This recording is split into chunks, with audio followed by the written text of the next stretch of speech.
The love of traveling keeps some couples together. Whether it's biking through backcountry or going for a swim with manatees, having the right weather to pair up with can make all the difference when getting into the out there.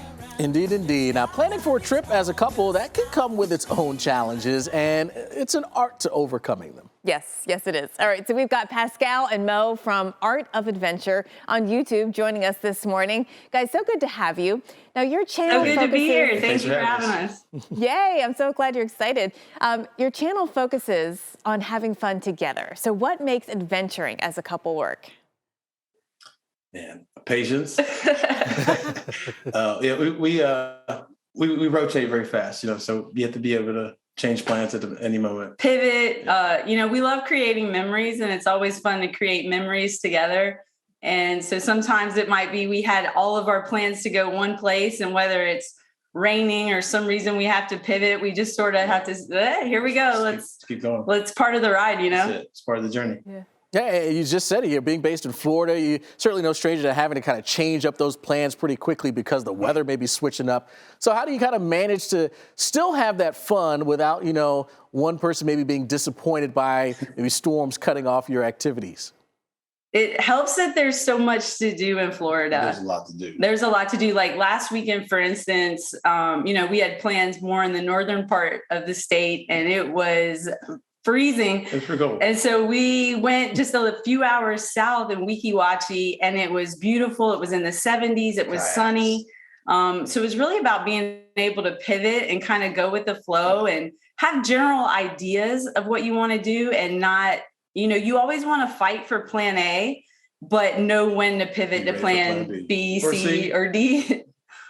Yeah, it sounds like you always have good options too, which is really key, right? So your planning goes into it. So what types of places work best when you're traveling as a pair? You have different interests, but yet you need to have all these options.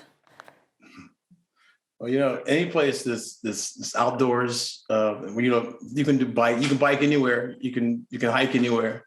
We find things just on the journeys to places. So it's all part of the trip. It's the whole thing. We might be on the road and we see a sign and it's like, oh, Pocahontas State Park. What's that all about? Oh, good. They have mountain biking trails. Let's go. We don't reserve hotels too far in advance. We're the people who we're in the parking lot when we reserve the hotel because we don't know where we're going to be next, or if it's going to rain and we need to go somewhere else. We want to be flexible. Yeah. And what helps is we both like mountain biking. So we know if we can choose a place with mountain biking, then we can find other excursions to do. Something else to do. Yeah. Sounds like flexibility is so very key. You mentioned the mountain biking. Of course, that's a solo activity. What if it's one of those situations where, okay, you like one thing, but your spouse doesn't like it? How do you kind of make it all inclusive for everyone to enjoy? Again, being flexible is very important. You got to compromise. But luckily, our interests are very similar, but I'm sure there are people out there who have different interests. Sometimes, there's one time where I was at actually a mountain biking clinic, and he wasn't interested. So we started looking up, and there was golf right there. And so let's rotate, play some golf. It's also about knowing when you need a little bit of space. I think that's key too. Absolutely. Yeah. Actually, Mo, and I want to talk about you as an artist, because your channel, Art of Adventure. So there's art plays a big role in the places that you go to, and then also what you end up doing and seeing there. True. Yeah. As an artist myself, we try to incorporate that into every trip we take, because there's beauty everywhere, but there are also beautiful museums, galleries, artists to follow, art to find, murals. There's art everywhere. So we try to incorporate that into our plans, our trips. It's another mutual interest. He's an artist. I'm an art collector.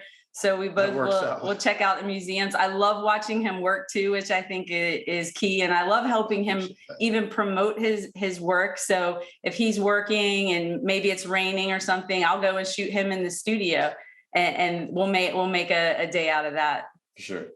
Man, looking at some of the art pieces there, just gorgeous, beautiful stuff there. Very weather inspired. Yeah, absolutely. Yes. So when it comes to the best part about traveling, give us sort of the one or two best things about traveling together.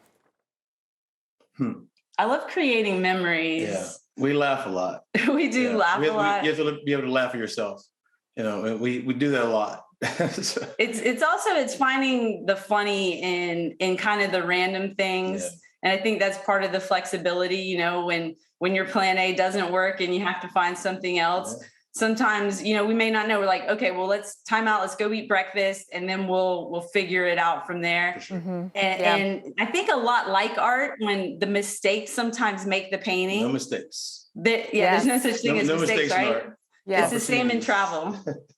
Well, real quick, it is National Spouses Day. Our question of the day is, what's the odd couple when it comes to weather? Is it sun and rain, thunder and snow? What do you guys think, real quick? Definitely thunder and snow. Thunder and snow is that's an odd couple. I like it. All right. There you I go. saw Jim Thunder, freak snow for out the- when he saw thunder in the snow before. Yes. So shout out, Jim. Well, you saw the lightning. The lightning. Thunder and snow for the right? win. She's Pascale and been Mo, elaborate, thank you so much. Art of the Adventure. You can follow them on YouTube and on Instagram as well.